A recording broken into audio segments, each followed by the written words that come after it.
Primeiramente, boa noite a todos aí. Boa noite, Gabriel. Cara, polêmicas, né? Polêmicas, arbitragem brasileira e polêmica é um casamento antigo, né? Infelizmente. Mas Palmeiras chorar de arbitragem é sacanagem. Um dos times que é mais beneficiado, né? Cara, esse lance do Varela, a gente não teve uma imagem conclusiva, né? Inclusive foi dito pelo narrador na transmissão que não, infelizmente não teve uma imagem para chegar e falar, não, tava dentro ou tava fora. Mas eu tenho uma analogia que é o seguinte: o goleiro, quando ele vai pegar uma bola no limite da área, né? O corpo pode estar fora da área, mas a mão pode estar dentro. O que eu acho do lance do Varela é o seguinte: eu acho que o corpo estava dentro da área, porém o braço estava fora. Então, ficaram muito naquela análise ali. Ah, mas ele estava dentro ou fora da área? Ah, em cima da linha, não sei o que. Não. Para mim, a análise não deveria ter sido essa. Para mim, a análise deveria ter sido se o braço estava fora ou não. Mas, graças a Deus aí, não, acabou que não impactou no jogo, né? A gente tem um monstro. Vamos ressaltar aqui o Rossi, porque está sendo um dos melhores goleiros do Brasil. É incrível a performance do Rossi. Eu venho elogiando ele desde muito tempo. A torcida ainda não tinha muita segurança, mas eu já sabia que era um baita de um goleiro. Então, graças a Deus, pegou. Agora, o pênalti que foi dado pra gente, cara, eu acho que não tem discussão. Porque, assim, cara, a questão é o seguinte: o colega falou aí do impacto, né, do lance, mas eu já acho que não tem nada a ver com impacto. Eu acho que o que acontece é que o jogador do Palmeiras teve ali a iniciativa de fazer um bloqueio do Arrascaeta, de pôr o braço ali. Era um lance claro de gol. O Arrascaeta driblou ele. Se ele não põe o braço, certamente o Arrascaeta fazia o gol. Então não é o impacto, não é só encostou no Arrascaeta, não é isso. É a intenção dele de parar a jogada. Então ele assumiu o risco dentro da área e ele foi cabaço. A verdade é que o zagueiro do Palmeiras foi cabaço. Ele assumiu o risco dentro da área. Né? Gabriel, eu quero interromper aqui mais. Não é quero interromper mais. Quando o Arrasca vai no lance para ocupar o espaço, o zagueiro do Palmeiras esquece a bola e vai no corpo. E puxa o Arrasca lá de frente. Só essa intenção de puxar levemente, de desequilibrar e só no corpo, já é um pênalti. Já é uma situação clara de pênalti. Mas tem um papel aqui bastante imparcial, cara. Eu acho que, no geral, a arbitragem brasileira é um lixo, é ridícula. Não é que erra para um e não erra para o outro. Não, erra contra todo mundo e acerta contra todo mundo. Porque, infelizmente, cara, o VAR tá aí para ajudar, a tecnologia tá aí para ajudar, mas infelizmente não tá ajudando. Porque o juiz acaba que quer ser soberano naquilo que ele marca. E, infelizmente, nesse lance aí mesmo aí da mão do Varela, a CBF soltou o áudio do VAR que comprova que o cara do VAR lá orientou o árbitro, ó, não tem imagem conclusiva, não dá para saber se estava dentro ou fora, e para mim tá fora. O cara do VAR fala, para mim tá fora. Aí tem um áudio do juiz falando, não, eu interpretei que foi pênalti, assim eu vou dar. Então ele interpretou, né, por própria conta em risco, ele deu o pênalti. Então, quando o juiz for criticado, eles têm que aceitar as críticas. Porque se eles querem a responsabilidade para eles têm que assumir, né?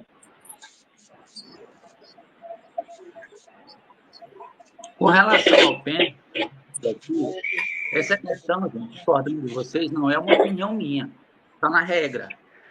O contato, ele precisa ter uma intensidade que derruba o jogador. Vocês falaram uma coisa que eu discordo.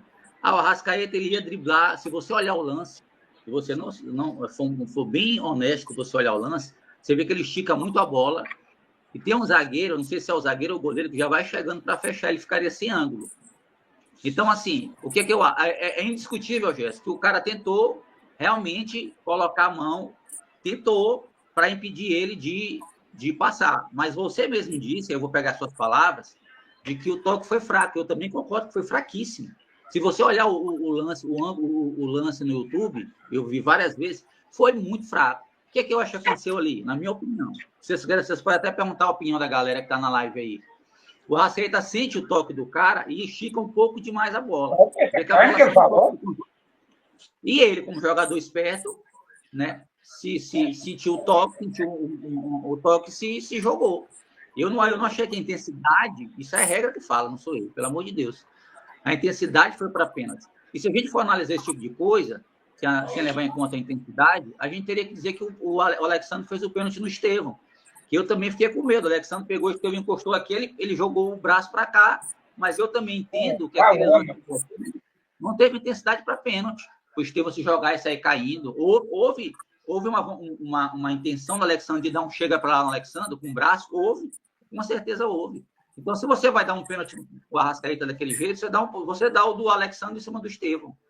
Então, assim, com todo respeito, mas eu gosto de fazer uma análise bem imparcial dessas coisas aí. Cara, eu concordo em partes. Eu acho também que o Arrascaeta valorizou um pouquinho o lance. Mas cá entre nós, o juiz do futebol brasileiro hoje em dia, se o cara não valorizar um pouquinho, eles não dá não, meu amigo. Se não valorizar o lance, eles não dá pênalti não. Ainda mais contra o Flamengo. Mas a questão aí, Gabriel, é porque ele valorizou. É isso que eu estou dizendo para vocês. Foi falado aí, porque ele ia fazer... Não, ele ia perder o lance. O cara, o Gustavo Gomes, se eu não me engano, já estava chegando na cobertura. Ele, realmente... Agora, o Murilo, para mim, o mais infantil, independente de tudo aqui, foi o Murilo.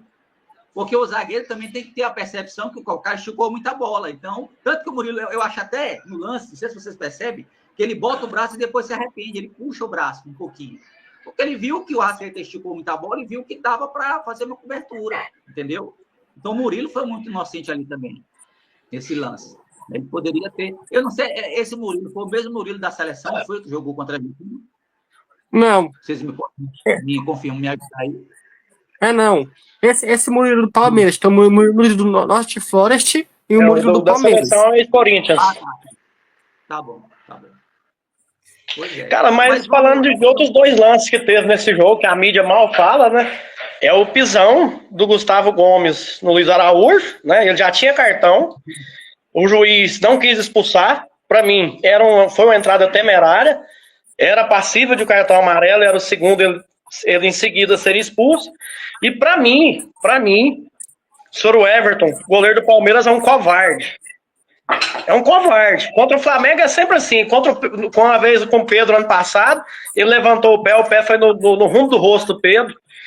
Ontem, né, no jogo, ele levantou o joelho, foi no rumo das costas do Léo Ortiz. Já pensou se pega uma lesão igual a do Neymar? Graças a Deus, nem lesão não teve, mas já pensou se pega uma lesão igual a do Neymar? O Yuri Alberto mesmo foi constatado, lesão na coluna, vai ficar de 3 a 6 meses parado. Então... Para mim, ali era um lance que ele podia ter evitado também, de levantar o joelho, né? E foi imprudente, para mim, na minha opinião, foi covarde. Sempre contra o Flamengo, ele faz esse tipo de lance.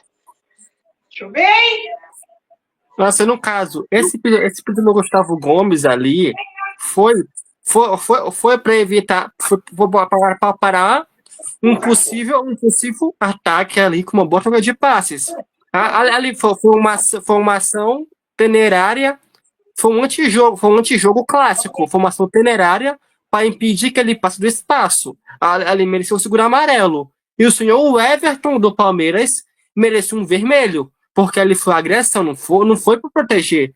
Porque ele subiu, pegou a bola, não precisava botar o joelho mais. Era só pegar, descer e pronto. Mas ele foi agredir, ali era para ser para vermelho, tanto para o Gustavo Gomes quanto para o Everton. Ambos os lances era passou para vermelho. Os dois lances. Era para ser para. Sabe o que eu acho do Everton? E eu concordo, eu não vou discordar de você, não, viu, Gabriel? Eu vi os lances dele, que o pessoal botou no Instagram. Rapaz, o do Pedro, ele foi criminoso. Ele botou a perna na cara do Pedro ali, era para ser. Agora, nesse lance do Ortiz, eu concordo de vocês e discordo de quê? Ele foi maldoso, concordo. Só que ele foi um maldoso esperto. Como assim? Porque assim, a gente sabe que todo goleiro, de vez em quando, ele bota aquele joelhinho ali só para, né, para proteger quando vem alguma coisa. Mas ele estava longe, é que o Ortiz falou, ele estava longe de mim. Então, ele poderia ter evitado, porque estava longe, pô. Então, o que acontece? Eu acho que não caberia o pênalti, porque vinham os dois, eles seriam um encontrão, e aí ele poderia usar argumentos, não, eu vim para me proteger e tal. Mas era um joelho que não tinha necessidade. O Ortiz falou, então ele foi, digamos assim, malandro, entendeu? Foi um lance propício para ele fazer a malandragem dele. Não sei se vocês concordam comigo. É o que eu falei, né? Dava tempo dele abaixar o joelho, né? Ele não abaixou. Sim. Não, e também, assim, eu jogo futebol